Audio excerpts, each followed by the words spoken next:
Hello, नमस्कार.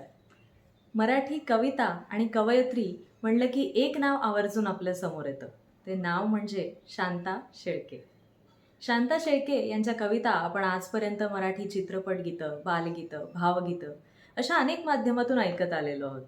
स्त्री जीवनातल्या साध्या किंवा अगदी रोजच्या बघण्यातल्या गोष्टींना सुद्धा शांताबाईंनी ज्या काव्यात्मक उंचीवर नेऊन ठेवलंय त्याला तोड नाही.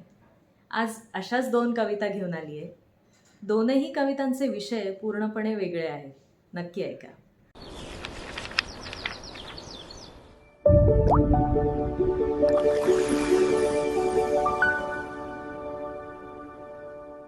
पहिली कविता आहे पैठणी. पैठणी ही कविता म्हणजे शांताबाईंच्या कवितांमधला दागिना म्हणायला हरकत नाही. पैठणी हे फक्त एक महागडं वस्त्र नसतं, तर ते स्त्रीच्या पूर्ण आयुष्याची, अस्तित्वाची आणि भावनाची घडी असते, असं शांताबाई या कवितेतनं दर्शवतात. ही कविता कदाचित तुम्ही आधी वाचली असेल, ऐकली असेल, पण शांता शेळके यांच्या कविता आणि त्यात ही कविता वाचण्याचा मोह मला आवरता आला नाहीये. पैठणी. फडताळात एक गाठोडे आहे. त्याच्या तळाशी अगदी खाली जिथे आहेत जुने कपडे, कुंचा, टोपी, शेले, शाली, त्यातच आहे घडी करून जपून ठेवलेली एक पैठणी. नारळी पदर, जरी चौकडी, रंग तिचा सुंदर धानी. माझी आजी लग्नात हीच पैठणी नेसली होती. पडली होती साऱ्यांच्या पाया हाच पदर धरून हाती.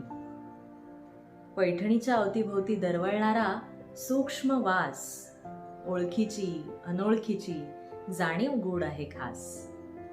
धूर, कापूर, उदबत्त्यातून जळत गेले किती श्रावण.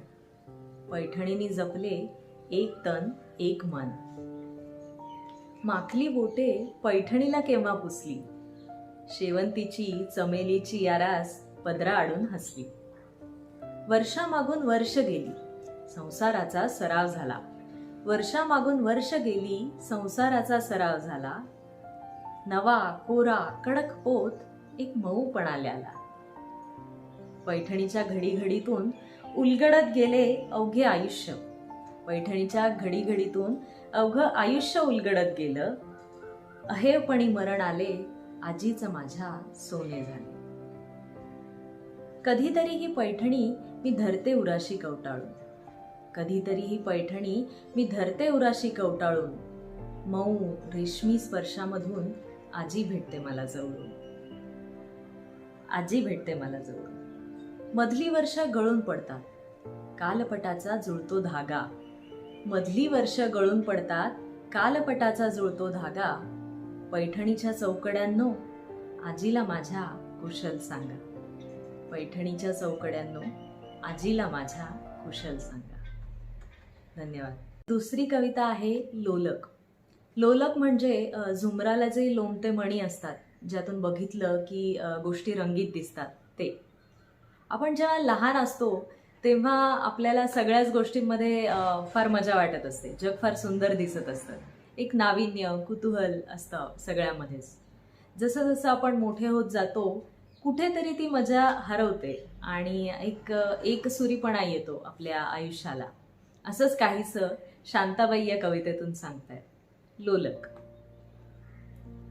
देवाच्या देवळातून चोरून आणलेला लोलक हरवला माझ्या हातून. देवाच्या देवळातून चोरून आणलेला लोलक हरवला माझ्या हातून. तेव्हा डोळ्यातली फुलपाखरे उडून गेली आणि विझली पाण्याच्या थेंबातली इंद्रफुले. आता आता गवत हिरवे दिसते आणि आभाळ निळे. आता गवत हिरवेच दिसते आणि आभाळ निळे. घराघरांना, माणसांना फुटतच नाहीत इंद्रधनुष्याच्या रेषा. परवा एक पोर आली उड्या मारत माझ्याकडे. हाताचे पंख पसरवत, डोळे विस्फारत, खिदळत मला म्हणाली, गंमत बघ, गवत हिरवे नसते, आभाळ निळे नसते आणि माणसं असतात इंद्रधनुष्याची बनलेली. माहितीये तुला? माझा लोलक हिला कुठे सापडला? देवळातल्या त्या झुमराला किती लोलक आहेत अजून. देवळातल्या त्या झुमराला किती लोलक आहेत अजून. लोलक.